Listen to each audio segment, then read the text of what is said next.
As we used to say back in the 1980s, for sure, creativity is an addiction. We live off the energy of creativity.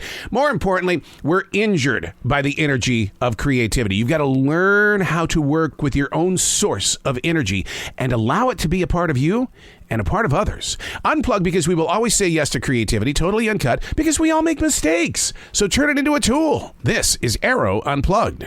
Oh, it's one of those days. I apologize in advance. One of those days in the way that I didn't know they were going to do it, and they probably don't know that I'm doing it. I have this recording studio overlooking this beautiful forest in South Charlotte, North Carolina, and my neighbor down the road there, he's got one of those big old tree-eating chompers, and they're out there, kind of cleaning things up in the forest, and loud. Oh my God, loud. And so my interviews this morning, all my conversations, I had that fear that hear it? It's starting to kick up again. Oh, they're going to be chopping some wood. So I apologize in advance that there's going to be these trees being kind of eaten up by this machine, and it's going to be in the background, and I hope it doesn't irritate you, but that's the kind of day I'm having, man, because when you're used to a studio in a forest with the calm, peaceful feeling, and all of a sudden you hear in the background, it just drives you insane. It does. I guess I'm OCD, and it's like, you want that perfect atmosphere, so I apologize, okay?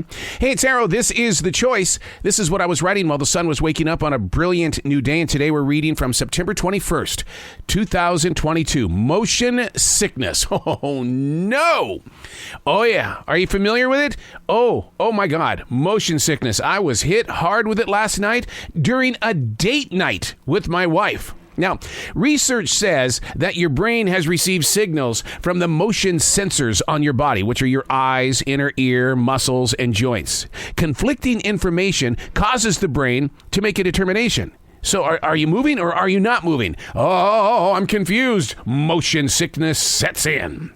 Now, my situation was based 100% on being inside a very dark movie theater designed to give viewers a 4D effect. Have you been to one of these theaters yet? Where the seats are shaking violently, there's wind in there, you can hear, there's like sprinkling of rain and all that kind of stuff. I just wanted to have the experience. I've known my entire life that I have battled motion sickness, but I was going to be a grown-up. I was going to go into that theater and feel what everybody else has been talking about, 4D. Yeah, here's the thing. My ego got in the way. It really did. I don't even take rides in a car with people. I'm always the driver. Nor do I jump onto a boat, and man, I get really super nervous when I'm on an airplane because I can't see the road. I guess the moral of the story is that we all have flaws. Not even the most beautiful landscapes are perfect. Look at the Grand Tetons in the state of Wyoming. Look at how beautiful and majestic they are. And then when you get up close and personal, you realize, oh, hell. Oh, these things are far from being perfect, but yet from a distance, it looks so gorgeous. Learning to look at things without judgment is a constant. We've always got to remind ourselves, step back, take the full view. Do not judge. No judging. There are things that happen in the headlines all the time, especially when it comes to actors and musicians and stuff like that, because we all live off from people not being so perfect. Adam Levine, currently one of those people right now, praying for him. Hope things get well with him very, very, very soon. But he's not perfect. He's just proving it right now, okay? But there's no reason to judge the man. And here's another one. Tom Brady. Looks perfect, right? Greatest football player of all time. Probably the greatest sports hero of all time. But the man has come out recently and he says, look, I got a real life. It's not all about football anymore, and things aren't going right. I love when people say, I'm not perfect. I'm just not perfect. So we need to put away our little instruments of judging others. This body shaming thing. And somebody very close to me said, well, I'm not body shaming them if they don't hear me talking about it, but you're talking about it to me.